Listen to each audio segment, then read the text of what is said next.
How did thousands and thousands of patients get twice the amount of radiation in studies than they really should have?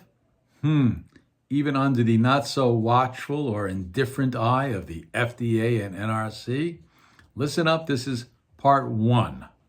This is a story I've been trying to tell for well over a decade. In the 1990s, scientists, especially in California at Cedars-Sinai, cardiologists, they developed a new type of protocol to image patients during stress tests called a dual isotope protocol, using two different isotopes. The nice thing about it is they can cut the time of the study down to as little as 2 hours. When you can cut the time of the study based against the usual studies that they were doing, that means you could do a heck of a lot more tests per day. You could sell more product during a day. You could make more money during a day. Got it? The downside, the one big downside was it was almost twice as much radiation. How much is that? Well, in general, let's say it was what's called 10 millisieverts. That's what we use to measure the amount of radiation.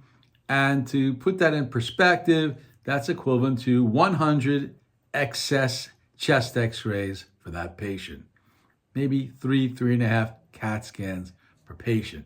Now we know, based upon radiation statistics, that the more radiation you get, the higher risk of cancer you get. Now we can't say this person or that person got cancer, but after hundreds and hundreds of thousands of patients got all these x-rays and radiation, we know that there will be patients who got cancer.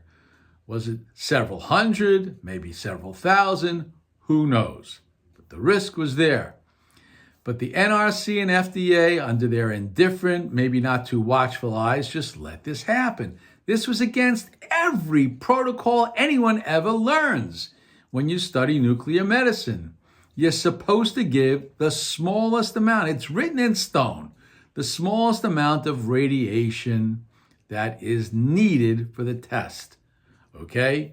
Everyone knows this. And now it's even more written in stone. These studies are no longer being done. They just vanished. But over decades, hundreds of thousands of people got excessive radiation, and no one is talking about it. Not a single person. In part two, I'll tell you how I got the hospital I was working at to completely stop doing this protocol, and I'll include some rather interesting memos. I'll publish that if this takes off and I get a significant following. Remember, be careful out there. I hope this helps. Let me know your feelings.